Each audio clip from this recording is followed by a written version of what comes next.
Hi, I'm Dr. Brian Thornburg, and I'm going to do a teen video because I have a lot of experience actively with teens in my house. I believe I currently have 6 teenagers under roof right now. So the examples of how to parent teens are just magnificent around me right now. And I wanted to share one because I wanted to talk through the details of it because it was interesting to share with you how my son framed it, who is 15, versus how I'm framing it. What will underlie all of this is a distinction between a power down structure of parenting or an interpretation from a child on how to take power from a power down structure versus a nonviolent approach to parenting where we look at making life wonderful. And that's what I would like for you to take away is how to apply, how am I acting in a power down? My needs are first when all needs should be equal versus moving into a natural giving state, which is nonviolent communication, where all needs are equal. And then we find a resolution that marries the heart and the head. And you do hear me say that a lot. Everybody can walk away feeling heard. And if possible, both parties get their needs met. My son, very smart, very, very smart. And he relies more on his talents to be smooth than to apply himself on a daily basis in his academics. That creates a certain loving spiritedness to him. I call him a happy-go-lucky fatalist because he's just always kind of in the moment and just loves to engage. And of course, that has a good and a bad side, but for the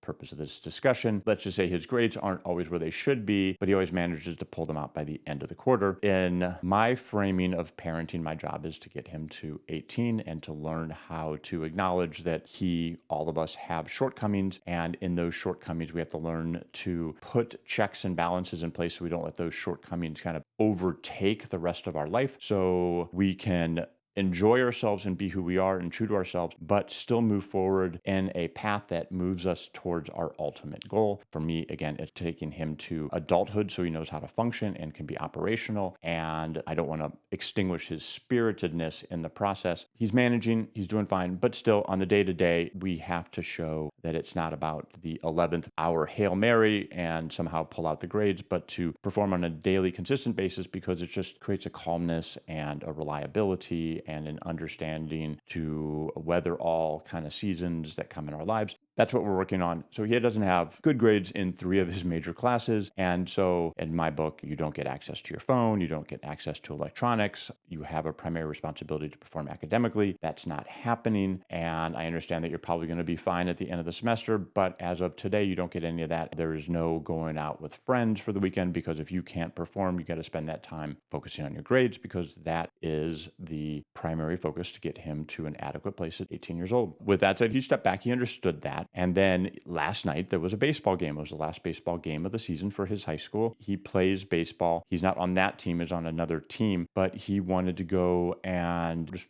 hang out socially. He did bring one of his failing grades up to a C yesterday. He had to navigate a lot to get to the baseball game. My wife drove him to the game, and then I told him that he would have to Uber back home because we got 7 kids in house right now, 6 kids in house right now. There was a lot of activity going on, and we had to make dinner for everybody, so he had to Uber back on his own dime. He was accepting of that, but it was interesting. Before that, he said, "You've taken away my friends, you've taken away my phones, you've taken away the electronics, and now you want to take away the baseball game." So I had to reframe that. That was the power down approach. He is judging me for having taken things away from him, even though the underlying issue is he hasn't performed at the level that we have as a rule in the house and has been a rule for many, many, many, many years. He wanted to reframe it in this violent language way, which is, I am judging you, you've taken away, look at me, I'm poor victim, and therefore you should give me something else. So I had to reshape that argument into the fact that you have all the power. This is something that instead of going to baseball games or having your electronics, this is an opportunity to learn how to focus on your studying skills so you can take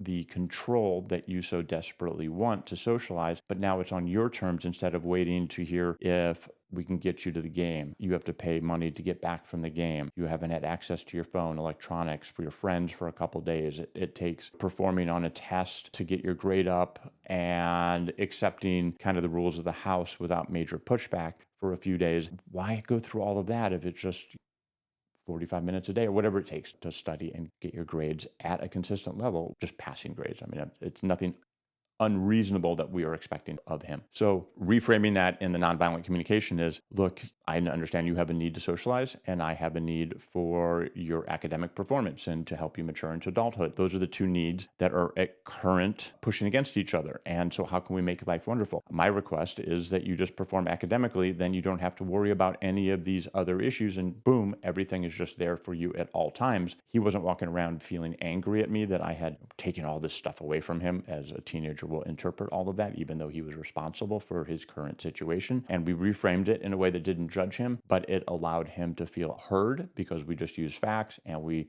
then dropped it into an action plan that was completely under his control and something that wasn't unreasonable to begin with. Great learning nonviolent communication. I'm going to do more videos on that. It starts right when the baby turns 2 months old, because we actually have to turn that mirror back at ourselves. And that's where I get into sleep, and also giving the gift of sleeplessness by the mom. There's going to be a lot of great information coming through, and thanks for watching.